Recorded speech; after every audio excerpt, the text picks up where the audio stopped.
Sakop sa ginibong drug bypass operation. Triple o apat na doble ang bihikulo na gruso sa siyudad kang Naga.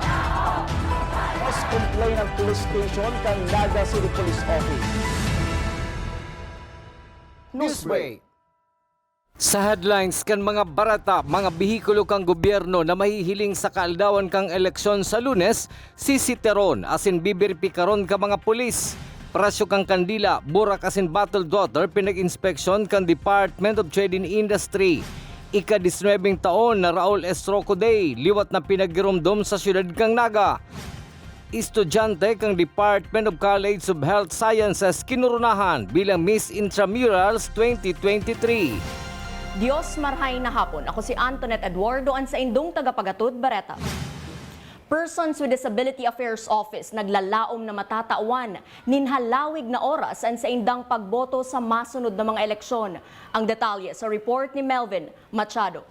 Sa press conference na ipinapod kang Comelec Naga na pinamamayuhan ni Atty. Mike Julia, nag-attender man ang Provincial Election Supervisor na si Atty. Noriel Badjola na nagmamaot na matawan nin magian na panahon sa pagboto ang mga senior citizen, PWD asin mga bados. Si Atty. PJ Barosa kang Persons with Disability Affairs Office na yaon man sa pagtiripon kasubagong aga, nagkumpirmar kang silang pagtabang na may diseminar ang nasabing impormasyon asin naglalawom na dakul ang amay na maboto. Sa pag-meeting sa mga community-based rehabilitation specialists, yan po si mga barangay volunteer na nag-aasikaso sa PWD affairs sa komunidad para po ipaaram sa inda ini asin magkaigwa po sinda ning ano po si reglamento, ano si procedure para po ma-disseminate sa mga PWD sa satuyang mga barangay.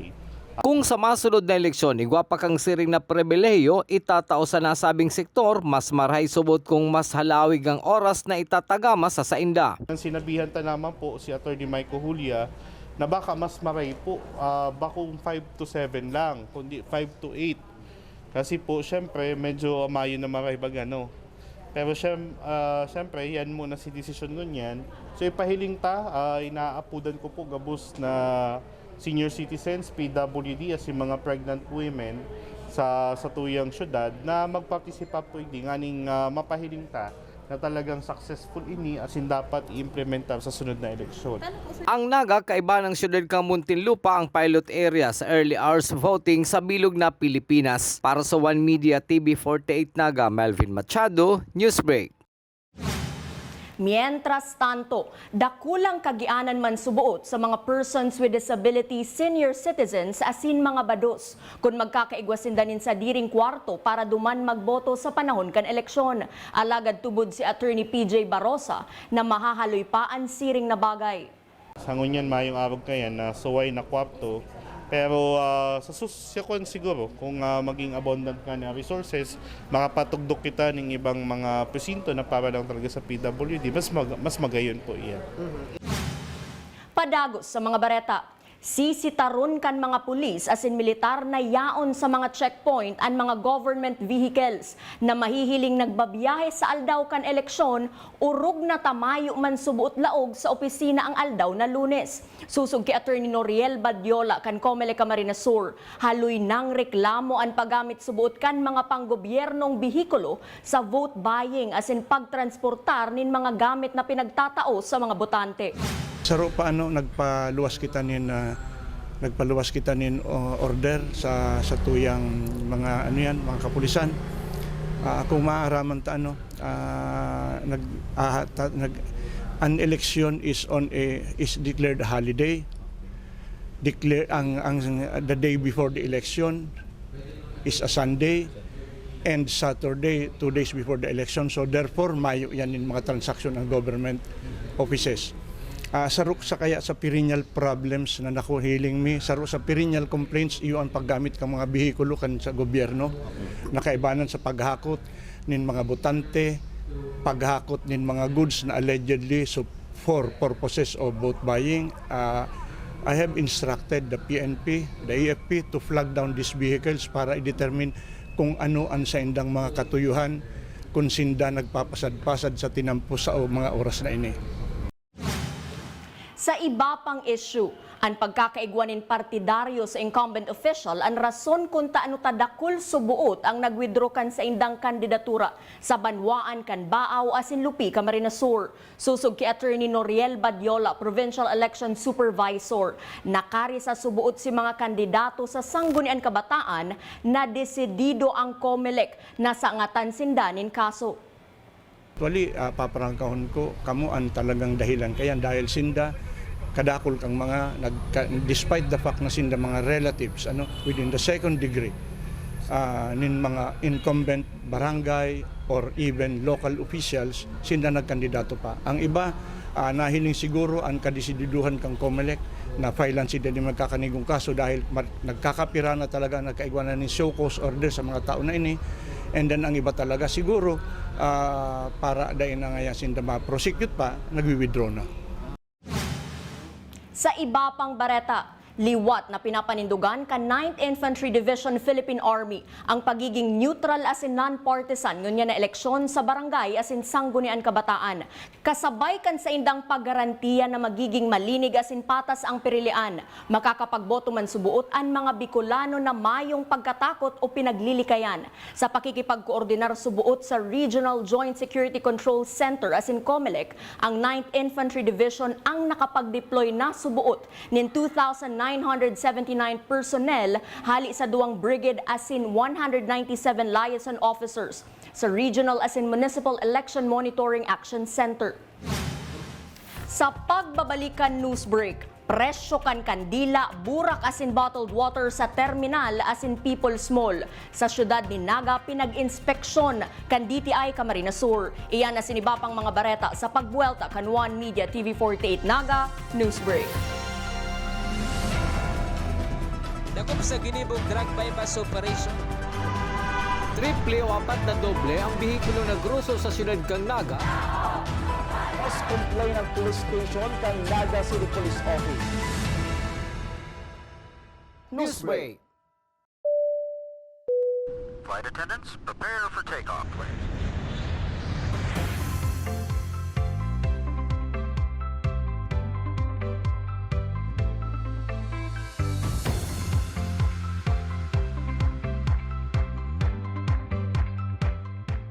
Slip life vest over your head.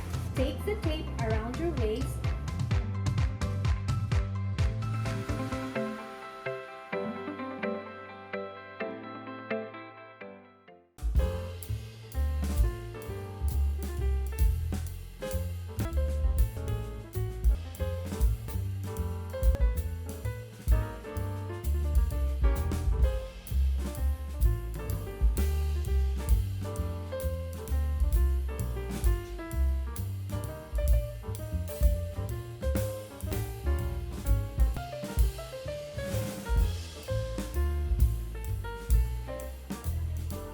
Life at home is better with Unlimited.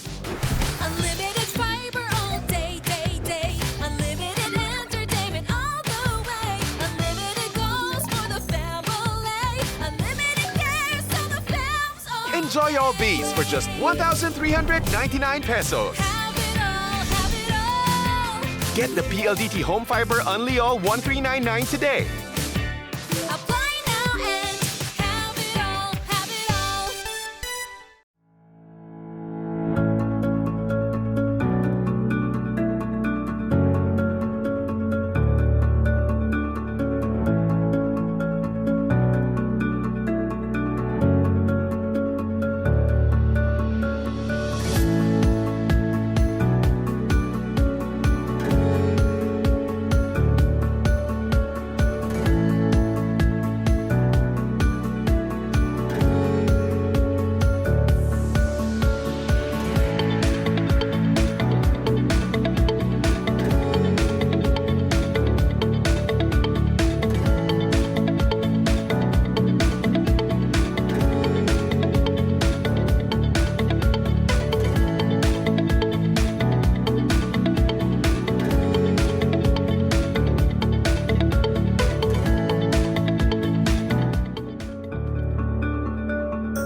ginibog drug bypass operation.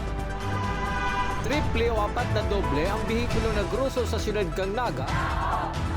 Mas complain ang police station kang Naga City Police Office. Newsbreak. Sa pagpapadagos kan mga bareta, para maaraman kung nagpalangkaw nin presyo sa kandila asin burak ang mga nagtitinda sa syudad ni Naga, nagkondusir nin pag-inspeksyon ang Department of Trade and Industry kasubagong aga. Ang detalye sa report ni Karin K. Escaro. Ngunyang papaabuto na undas, magkakaigwang pagbabantay ang Department of Trade and Industry manungod sa mga presyo nin mga bottled water, kandila, asin burak. Ini nationwide na ipinapautob kan DTI. Susog KJ Ablan, Provincial Director, saro sa gibuninda iyo ang siguraduhon na igwang stable na supply asin presyo ang mga tinitinda kada undas. So we make it a point na part kang commitment mo sa Department of Trade and Industry ang ensuring na igwa kitang stable supply and prices kaning basic and prime commodities, specifically ining mga sabihin talang undas products which are bottled water and lalo na ining candles. Magkakaigwaman ng katuwang na mga ahensya ang DTI sa Oplan Bantay Presyo. Katuwang ta ang different agencies. Kasi gusto tang number one, mas mapapusog mahiling na yaw ng government to really ensure ang stability kang supply and prices, lalo na digdi sa duwang produkto, ining bottled water and candle. At the same time, mas dakol, mas mabilis ang makocover ta. Sa mga daing masunod sa ipapautob na mga presyo, may lakdang man na ginigibo ang DTI araw kang pagtaunin warning asin surat. Iniinggan nyo man ni Ablan ang publiko na mag-download sa mobile phone ng DTI e-presyo, tanganing maaraman ang mga tama asin aprobadong presyo kan mga barakalon. Ang apodigdi is DTI e-presyo. So downloadable po ini sa Play Store and gabos pong pigmo-monitor kang DTI maski on DAS products or itong mga regular basic and prime, gabos po digtipig mo monitor or pig-a-upload. Para sa One Media TV48 Naga, Karin K. Iscaro, Newsbreak. Sa iba pang bareta, ika-19 taon na Raul S. Rocco Day, liwat na pinagigirumdumngon niya na aldaw sa syudad ni Naga. Uya ang sakuyang report. October 26, 1941, namundag ang dipuntong senador asin dating Department of Education Secretary Raul Rocco. Sa laog ng 19 taon, puun kan siya magtalikod sa kinaban, pinag-oobserbar kan lokal na gobyerno kan Naga ang Oktubre 26 bilang Raul S. Rocco Day. Kasubagong pagkaaga nagkaigwanin banal na misa sa Santo Niño Memorial Park na inatenderan kan sa iyang matuang aki na si Attorney Bobet Rocco asin dating City Councilor Badet Rocco. Isinunod man ang wreath laying sa lubungan kan dipuntong senador.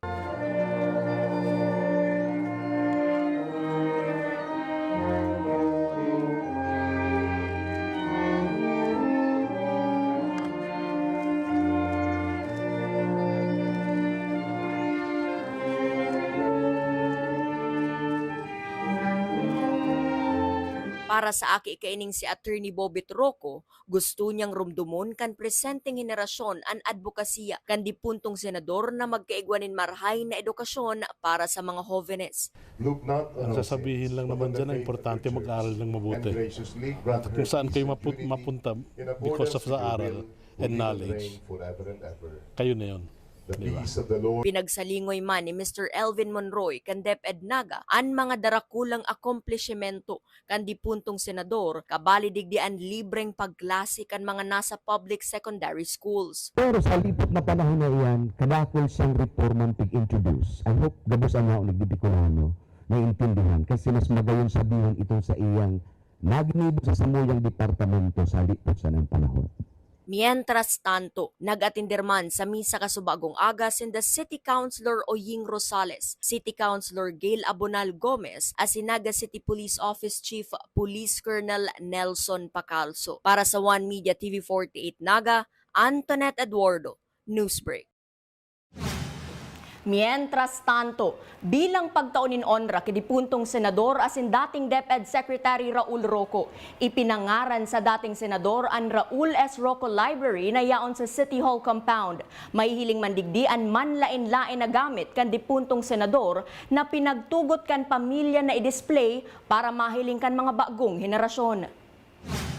Sa iba pang bareta, Kandidata kang College of Health Sciences Department kinoronahan bilang Miss Intramurals 2023. Ang detalye sa report ni Maika Angeles.